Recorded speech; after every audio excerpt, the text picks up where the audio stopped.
Alhucemas, una de las principales ciudades del Rif, en el norte de Marruecos. En otoño del 2016, miles de rifeños y rifeñas salieron a la calle reclamando justicia para Mohsin Fikri, un vendedor de pescado muerto tras una intervención policial. Nace el movimiento popular del Rif o Hirak, pidiendo el esclarecimiento de esta y anteriores muertes, el fin de la represión, así como una mayor inversión en el territorio en materia sanitaria, cultural, de creación de empleo, de infraestructuras, etc. Dentro de los símbolos utilizados por los manifestantes, además de la bandera amazigh, que representa la mayoría étnica de la población, podemos ver referencias a Abdelkrim, padre político de la identidad rifeña, y la bandera de la República del Rif, de la que este 18 de septiembre se cumplen 100 años desde su proclamación.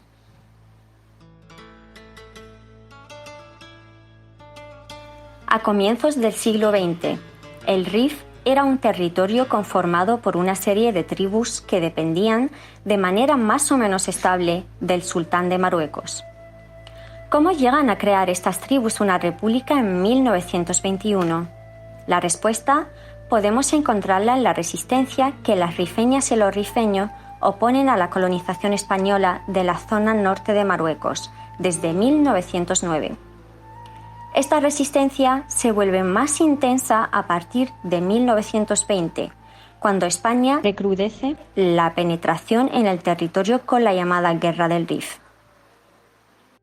La Guerra del Rif, esta segunda guerra de Marruecos, pues se enmarca en un proceso de control, de conquista, de dominación por parte de dos potencias europeas, ¿no? España y Francia, de Marruecos.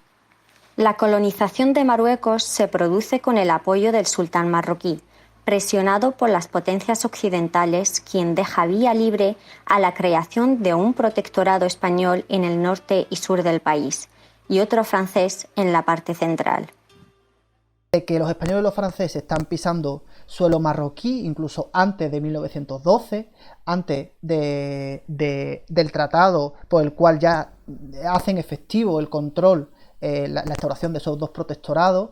Ya hay resistencias armadas y hay distintas revueltas para enfrentar ese control extranjero y para presionar de alguna manera al sultán que no cediese, ¿no? O no dejase al país en manos de fuerzas extranjeras, ¿no? Quizá de todas las resistencias armadas que duraron hasta la década de los 30 en zona francesa, quizá el gran hito, de nuevo, por volver al punto en que hemos empezado, es la derrota española en Alual. La legítima resistencia frente a la colonización supondrá la pérdida de cientos y miles de vidas, no solo de la población local, sino de soldados españoles, fundamentalmente de composición humilde y obrera, que iban a morir a suelo africano por el proyecto patriótico e imperialista de la burguesía española.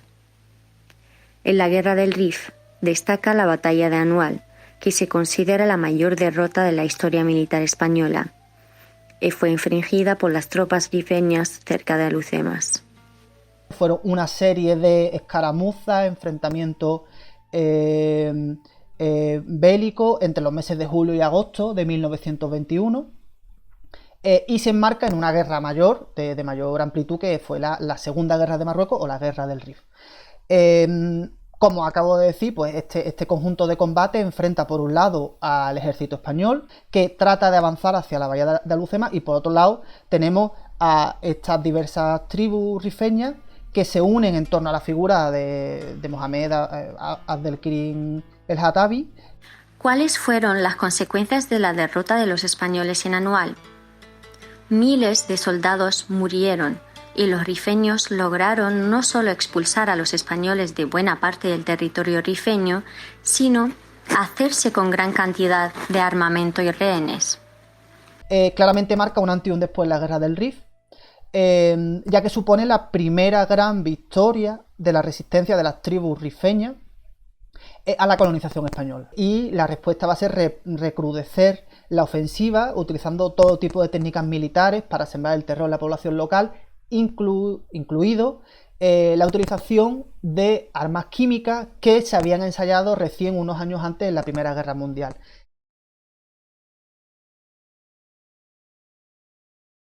La observación de Rabinow sobre el hecho de que la guerra fue un laboratorio de la modernidad es un poco subraya el carácter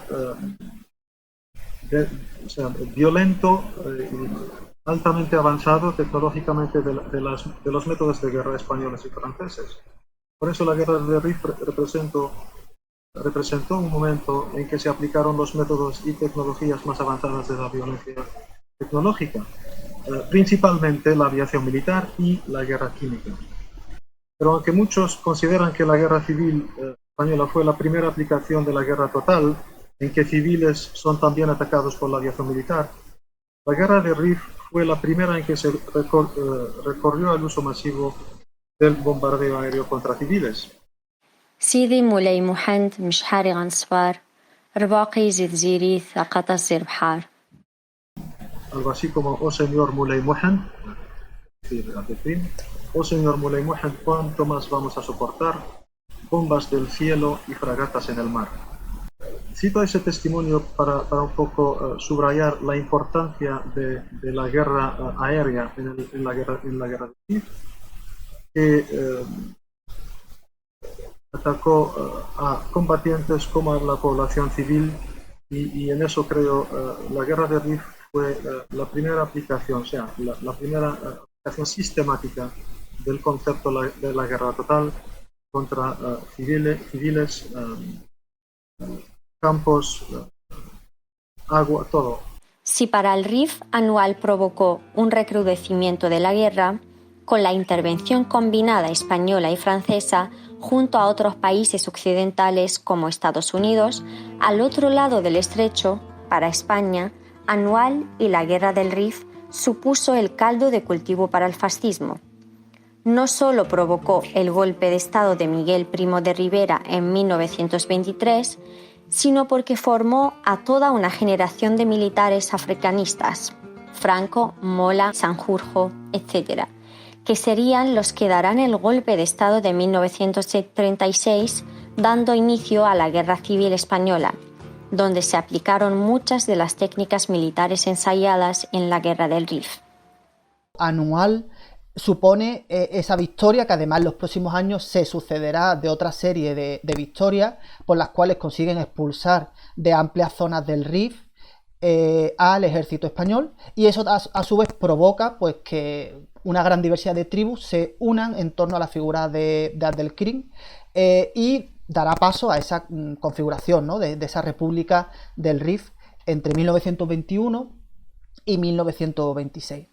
El 18 de septiembre de 1921, representantes de 41 tribus y Mohammed Abdelkrim, erigido en líder de la resistencia rifeña, deciden construir la llamada República del Rif. El Rif pasa a convertirse en un territorio liberado de la dominación extranjera. Pero que es un hecho excepcional. Es decir, todo el continente estaba colonizado, menos Liberia y menos Etiopía, ¿no?, con sus diferentes particularidades, y en el Rif se ensaya un proyecto de territorio liberado de la dominación colonial. Esto creo que es un hecho extraordinario. Está claro que ahí surge una entidad diferenciada de Marruecos, diferenciada del protectorado español y francés, que fue liderada por Abdelkrim y que inicia o trata de iniciar una serie de medidas. Ha habido muchas reformas pioneras en su contexto temporal y geográfico, como las reformas sociales, la abolición del esclavismo, del Venezuela, la prohibición del hashish. Había muchas reformas pioneras. Se conoce que se redactó una constitución de 40 artículos y además pues se creó toda una estructura de gobierno, se dotan de una bandera, se establece una estructura administrativa, un sistema de recogida de impuestos, se crean tribunales de justicia. Hay un proyecto incluso de un banco, de una moneda propia. Se intenta apoyar una mejora del sistema educativo y sanitario. intento de realizar una reforma agraria. Creo que es evidente que la República del Rif sí ha sido una experiencia de resistencia. Fue una experiencia de resistencia y fue un ejemplo para muchos movimientos de liberación posterior. La República del Rif y su líder Abdelkrim se convertirán en todo un referente para futuros movimientos populares de todo el mundo y para otros líderes de movimientos de liberación nacional como Ho Chi Minh o el Che Guevara. Tras el desembarco de Alhucemas, de tropas españolas y francesas en septiembre de 1925, la República del Rif será derrotada en 1926, desembocando en la total dominación española sobre el territorio.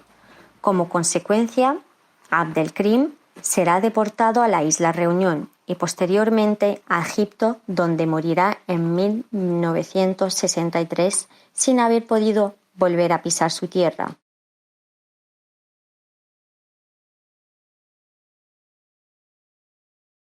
Son dos episodios fundamentales para la configuración de lo que podemos considerar una memoria de resistencia.